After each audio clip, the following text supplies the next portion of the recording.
Lepo pozdravljeni v izredni izdaji oddaje Aktualno. No, žurno sem vas že obveščala, da Center za socialno delo Slovenj Gradec išče novega direktorja in da je 28. januarja potekala torej predstavitev vseh 5 kandidatov na seji Sveta Zavoda Centra za socialno delo. Vse lepo in prav bi lahko dejala do trenutka, ko sva s kolegico Matejo Celin izvedeli, da ima eden od kandidatov, konkretno Jurij Šumečnik, več kot odlične veze v svetu zavoda. Saj svet zavoda sestavlja ljudje iz njegovih strankarskih in tudi prijateljskih krogov.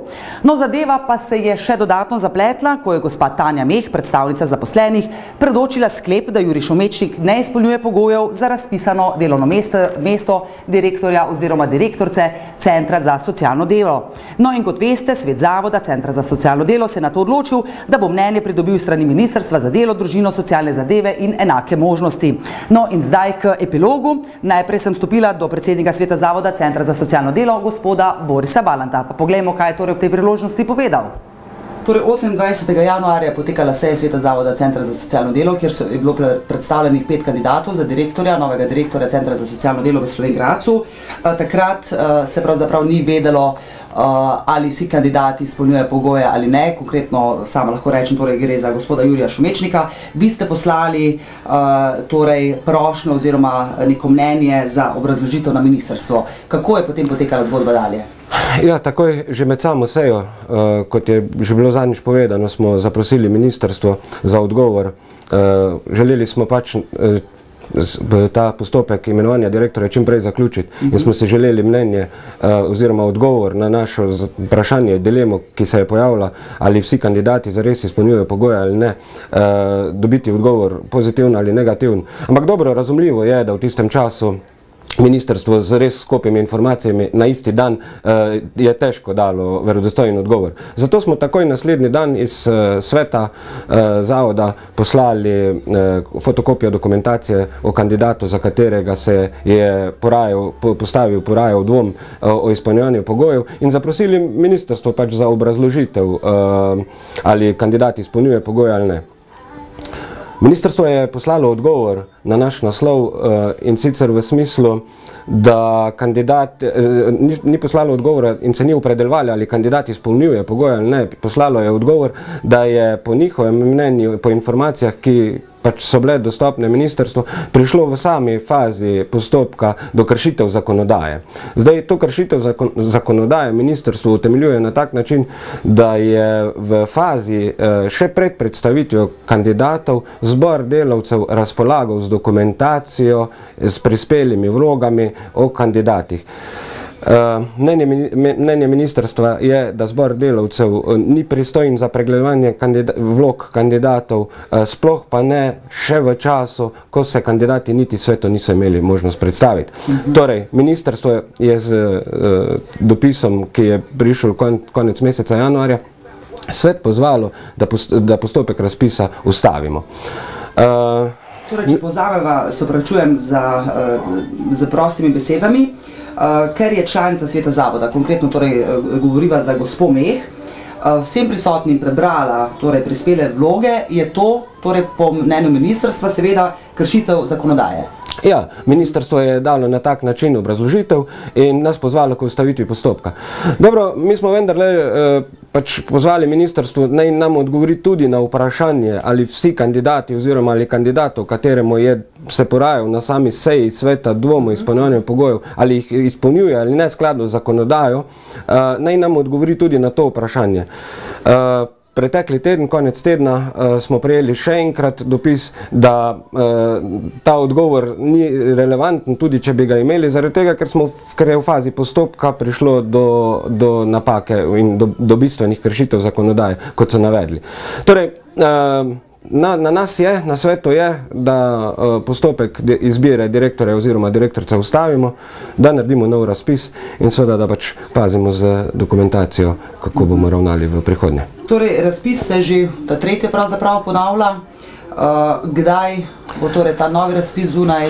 Ja, meni je žal, da je do tega prišlo, zaradi tega, ker smo vse skozi, vsaj sam sem si precej prizadeval, da sem pazil na vse postopke, da so zakoniti, da smo pazili, kako peljemo postopke z vsemi roki, ker si želim, da čim prej nehamo s to agonijo izbire direktorja in direktorice. Vemo, da je zavod od že oktobra leta 2012 brez direktorja s polnimi pooblastili in da VD direktorica upravlja več funkcij v zavodu, kar je ne nazadnje niti ni korektno do ljudi, ki so tam zaposleni. Zdaj, naš načrt je tak, da na seji sveta, ki jo bomo imeli prihodnji teden, mislim, da je sklicana za sredo, bomo pač glasovali o mnenju ministerstva. Jaz pričakujem, da bomo izglasovali, da se postopek ustavi. Kandidate, ki so se prijavili, bomo obvestili o tem, da se je postopek ustavil, da se je ustavil zaradi tega, kakršno mnenje smo pač prijeli ministerstva. In jih obvestili, da bomo objavili nov razpis. Nov razpis bo objavljen po stari praksi, bi rekel, približno v začetku meseca marca. Jaz računam, da bo razpis objavljen tam nekje do 10. marca. Po zdajšnjemu razpisu, verjamem, da bo razpis enak tudi v prihodnje, je rok za prijavo kandidatov 15 dni.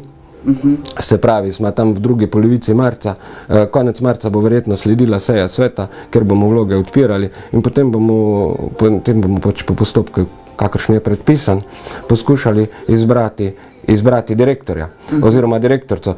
Zdaj, postopek zakonodaja veli naprej mnenje o lokalne skupnosti, zahteva se soglasje ministerstva in če to vse skupaj pridobimo, potem do konca aprila verjamem, da bomo imenovali kandidata, ki bo imenovan zakonito in ki bo skozi vse postopke. Potem direktor naslednjih 5 let oziroma direktorica. Še vedno torej ne vemo, ali gospod Jurij Šumečnik izpolnjuje oziroma kandidat izpolnjuje, eden od kandidatov izpolnjuje pogoje ali ne. Kar pomeni, če zdaj nekako povzamem, se gospod Jurij Šumečnik vsekakor lahko ponovno prijavi v mesecu marcu. Vsakdo se lahko prijavi, ne glede na to, ali ima dokazila o izpolnjevanju pogojev ali ne. Razpis je javn, razpis bo po praksi iz preteklosti šel v uradnem listu in kdor meni, da pogoje izpolnjuje, se lahko prijavi. Poleg splošnih pogojev je potrebno zapisati eno kratko vizijo, zato da se pač vidi poznavanje delovanja zavoda, pač nasploh kandidat, da se predstavi s kakšnimi prijemi ima namen peljati zavod v naslednjem srednjeročnem 5-letnem obdobju.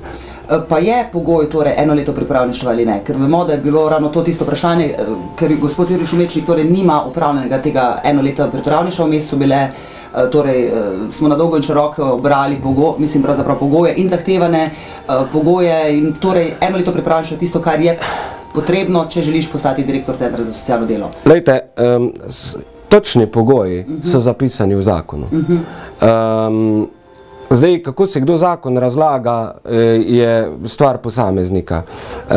Mi v preteklosti, mislim, mi na seji smo res prejeli mnenje članice sveta zavoda, da po skrbni proučitvi vlog je ugotovila, da pač eden izmed kandidatov ne izpolnjuje pogojev in zato predlagala, da se izključi. Zdaj, mi se tam na tisti seji res nismo do tega opredeljevali, a je to res ali to ni res. Res pa je, da smo na eni izmed prejšnjih sej, oziroma na prejšnjih sej vsi pregledali vloge in smo se strinjali, da vsi kandidati izpolnjujejo pogoje. Torej, zdaj, kako si posameznik razlaga zakonodajo, je pač stvar posameznika. Jaz bom vendarle še, tudi če bomo izglasovali, ker pač sam ne morem, imam zgolj en glas v svetu, če bomo izglasovali, da se postopek ustavi, ministrstvo obvesti o tem, da smo spoštovali njihovo mnenje in vendarle še enkrat poprosil za prihodnost.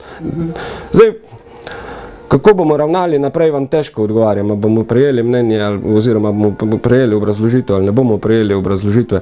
Na svetu je, na konec koncev je na svetu, da izbere direktorja. Zdaj, na zadnjo besedo pri imenovanju ima pa seveda ministrstvo. Tako da, mi bomo svojo vlogo kot svet odigrali. Torej, ministrstvo vztraja pri prepričanju, da je gospa Meh, predstavnica zaposlenih, kršila zakonodajo s tem, ko je prebrala prispele vloge. Za gospo Meh sem govorila po telefonu in gospa Meh meni, da to ni kršitev, saj na vsezadnje mnenje zaposlenih ni zavezujoče, je pa bržkone dobra popotnica. Prida tudi, da je bil enak postopek praksa centra pri izbiri direktorja že vsa zadnja leta.